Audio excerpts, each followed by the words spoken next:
What's cooking, guys? Do you want to do a cool zoom in out eye transition effect like this?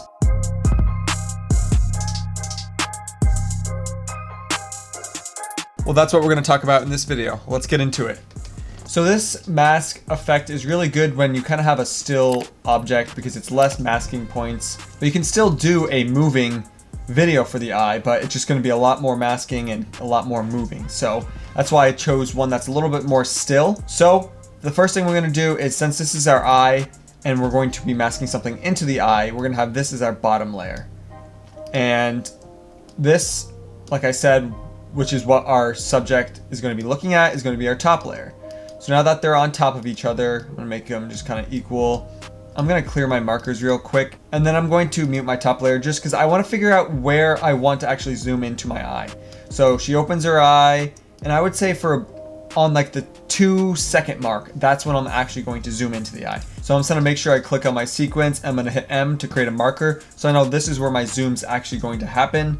And then it's just going to be completely this on the other side. So there's actually two ways you can do this. You can do the zoom in, which is what I'm going to do, or you can do the other way, which is a zoom out, which is the same exact way, just in reverse. But there's actually a tip that you can do both. If you started with the zoom in, you can do a little tip that allows you to zoom out also, or vice versa. Make sure you stay tuned to the end to find out. So now the first thing I'm going to do is I'm going to go to the beginning of my clip. I'm just going to actually toggle the top layer off real quick. We are going to be setting our mask on this, but I need to find out when her eye actually starts opening. So I'm going to hit the right arrow key until her eye starts opening, which is about here. So this is where I'll start creating my mask inside our eye. So I'm going to hit my fit and zoom into 200%. You can barely kind of see where we're going to start masking where her iris is. So to actually get started, we're going to click on this free draw Bezier, and then we're going to start doing our little trace along her eyelid. And to get around kind of the circles, what you can do is you can kind of click and pull to kind of make kind of like an oval look, or you could also start with the eclipse mask and make it that way, but I kind of like to free draw it myself. And then same thing around this corner. I'm going to kind of pull it just a little bit and then connect it. So now that it's connected, I can unmute the top layer, and there we have the image starting to appear into her eye. And then after we have that done, just hit track select mask forward 1 frame, and then we're going to hit it again until her eye starts to open, and now it starts to open again. And now we can expand our mask even farther. I'm going to also take my feather down to 0 just so it can actually see where my mask points are. And I'm going to bring my zoom into a 400 just so I can see a tad bit better. Now basically we're just going to be kind of pulling our points all the way around and following that eye. And you can always grab the little line and kind of make your oval back to a normal shape, or a flat line, or even bigger oval. And you're going to just kind of work your way around following that pupil as she's opening right here. And you can also just pull to actually see. I need to bring this in the other way, and I'm going to actually pull this way, kind of loop it. It doesn't need to be perfect because we are going to feather it later. That looks good. Track select again, and we're gonna have to do it again. And we're just gonna kind of do that same exact process again, just following around the pupil until her eye is completely open. And you can create some more points if you need. I wouldn't create too many points because when we actually start removing the points as we're zooming in, you're gonna have to be pulling a lot of these. So you don't have too many because then it's become super tedious for you. But you wanna have enough so it can kind of really surround itself around that pupil, like this. And then track select mask forward again. And the reason why you kind of have to hit it a couple times is because it's kind of going slow and she's not fully opening her eye. She's opening her eye pretty slow, so you got to keep track select mask forward until the frame starts to shift and move and her eye actually starts to open. So like I said, we're just going to keep doing this until her eye is completely open. And now at this point, her eye is basically completely open, and all that's really happening is her eye is just kind of moving back and forth. So all we really need to do is we just need to kind of shift this left and right, maybe move the points a little bit, but really not that much because her eye's already fully opened and she's not really blinking anymore. So I'm going to bring myself back out to 200. And what we're going to do is we're going to keep an eye on our marker where we hit that 2-second mark, and you can actually click inside this area here and hit the plus and minus key to see our keyframes. And then now at this point, we don't really need to go frame by frame. We can kind of slowly move it a few frames at a time and then shift it and kind of move more points and add them, because our eye is just moving a little bit at a time. So if you just create every other or every like 4 or 5 keyframes like this, like see how I did like 5 keyframes right here, it automatically kind of just forms into her eye to that keyframe. So I'm just gonna keep going every kind of few keyframes, having to move it up, maybe having to zoom in and just double check. Pulling this point around the corner a little bit. Maybe it's growing just a tad, so I'm pulling these keyframes down. And I'm basically gonna do this the rest of the way until I hit my 2-second mark. And also you don't have to hit the track select mask forward anymore, because we're not doing every frame now. We're kind of doing every, like I said, every 5 frames. So whenever you actually move it, it creates a keyframe for you. So I'm just gonna keep doing that.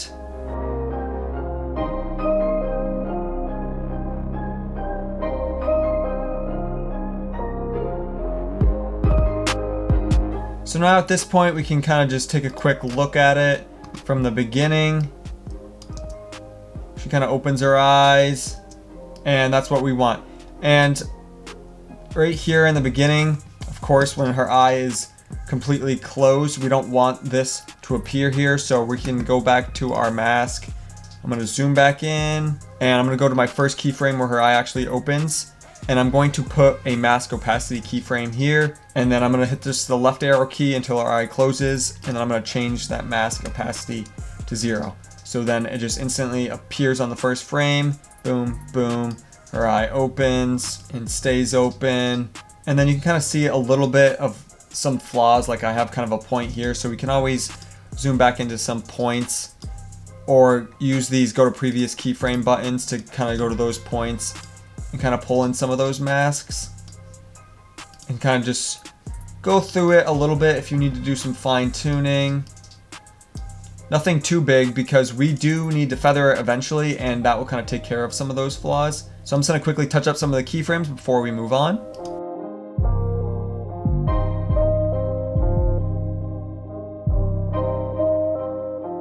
So for now, what we're going to do is we're going to go to that 2-second mark. We're going to actually do that zoom in. This is where we're actually going to do the scaling of the eye. So we're going to make sure our bottom layer is selected, and we're going to hit a scale keyframe, and I'm going to do like 10 frames. So I'm going to hit shift and hit the right arrow key twice, 5, 10. And this is where I'm going to just actually scale all the way up until her iris completely is off the screen, which is here. And now I will go back to my first keyframe, and then I'm going to go to my top layer. I'm going to zoom into this because we're going frame by frame, and I'm going to make sure my mask is selected. And then we're just going to hit the right arrow key once, and now we're getting into our zoom in. So now we have to move all of our mask points to follow the iris as it's zooming in. And I'm going to hit fit. I'm going to go to like 200% at the moment. And we're just going to move all these points back out, following it as we're zooming. And adjusting any points you need. Maybe you need to create some more points or adjust some of the curvature on some points, like this point and this point. So you can always do that, but basically make sure we're just following that iris as it's coming out. Looks good. And then we're going to hit track select mask forward, and now we're really starting to zoom out. So I gotta fit it to 150, and then we're going to do the same exact thing again for this.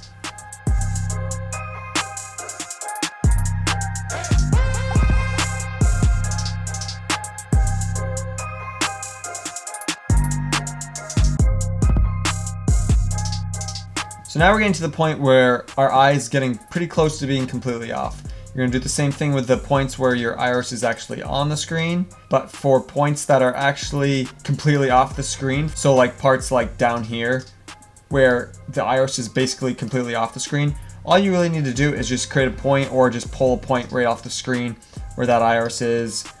This is kind of like the best part because you can kind of just take the points and toss them off. It's kind of satisfying a little bit, or that's just me, I don't know. But yeah, kind of just follow the iris the same way. Oh god, sometimes I really don't like creating curve points because If you have a small monitor, it is really, really hard to grab the point every time and not have to adjust the line. It's kind of a pain. Sometimes I actually kind of just avoid creating curve points and just doing normal points, because either way you're going to feather it and it will probably look basically the same. So now we're going to track select mask forward again, and now we're getting pretty close. These points are completely off. Move this a little bit here. And another thing is that this is moving, like I said, this zoom is like 10 frames. So these points definitely don't need to be too precise because it's going to be moving so fast. But it doesn't hurt to make them a little bit close so you don't really notice those imperfections. Yep, the rest are just basically coming completely off. Track select mask forward again. Those are off. Everything's off that way. Gonna pull these last little keyframes.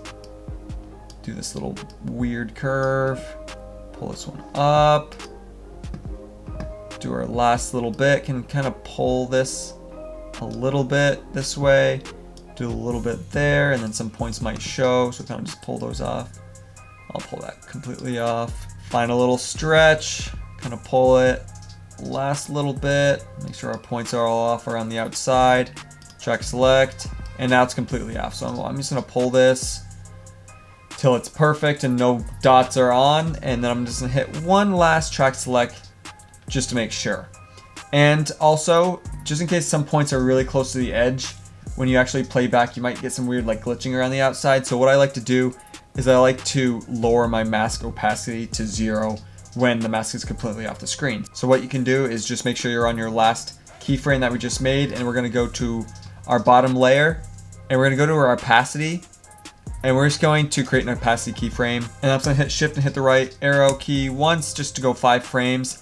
And I'm just gonna turn this opacity down to 0. So now let's take a quick gander and see what we have.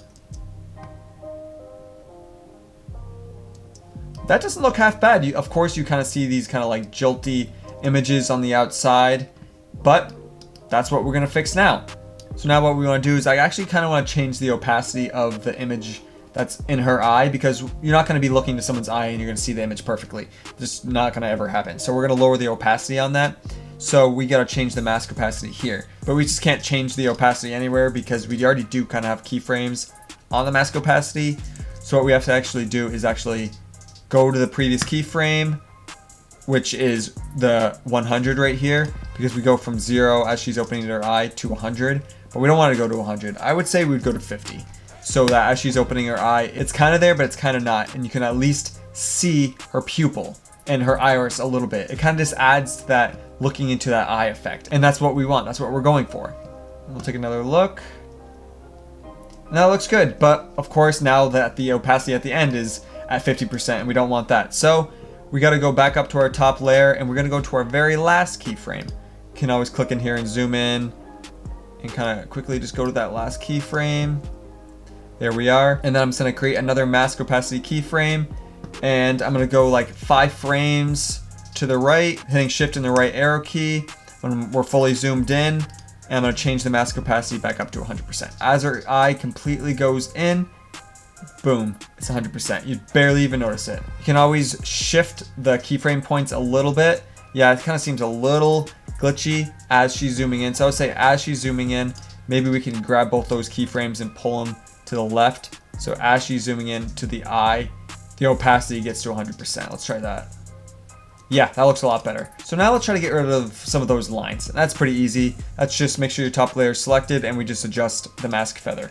Do 30%, 10%, whatever you want to do. Kind of just mess around with it. I'm going to do 30%. It just kind of blends right into her eye. So I'm going to do one last little thing to the zoom actually.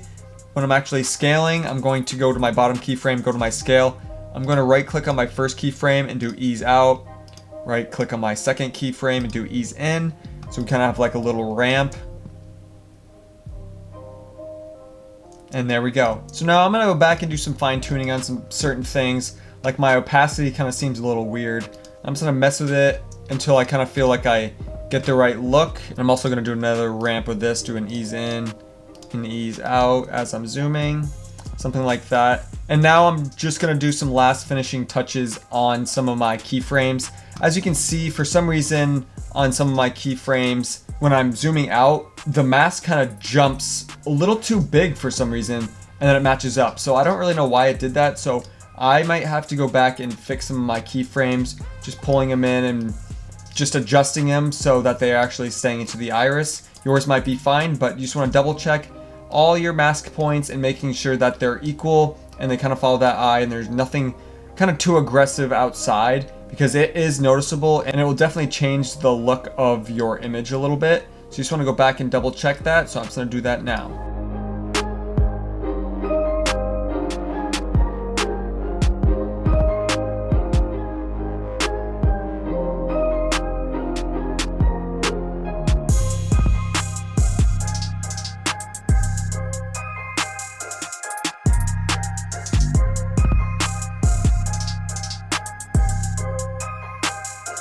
There we go, that looks pretty good.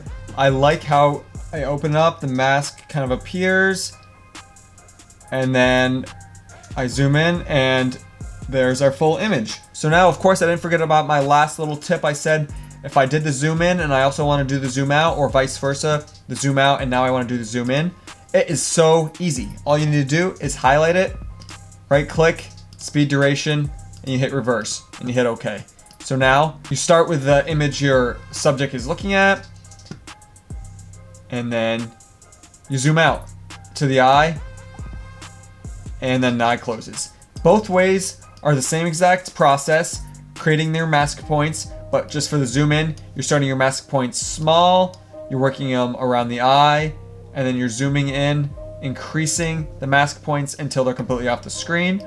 Or you want to do the zoom out, which is start with your mask points really big, and then as you zoom out and start revealing the eye, you bring your mask points in surrounding the iris, and then as the eye closes, whoop, your mask gets smaller and smaller, and then you bring down the opacity, and then your mask disappears. Either way, no matter which way you choose to zoom in or zoom out, it's the same exact process, just the other way is just backwards. I just chose to do the zoom in because that seems like the more popular way people do it, and I think it looks better than doing the zoom out, but it just depends on what you're looking for. All right, guys, that's all I got for you in this video. A nice zoom in out mask eye transition effect in Premiere Pro. I hope you enjoyed it. I hope you liked it. A little tedious, but the results are amazing. And as always, make sure you like, subscribe, and ring that bell so you can be kept up with all my other tutorial videos like this. And don't forget to leave a comment. Let me know how I did, or maybe you do this a different way, or we have another transition effect you want me to do. Let me know. Other than that, I'll see you in the next one, guys. Peace.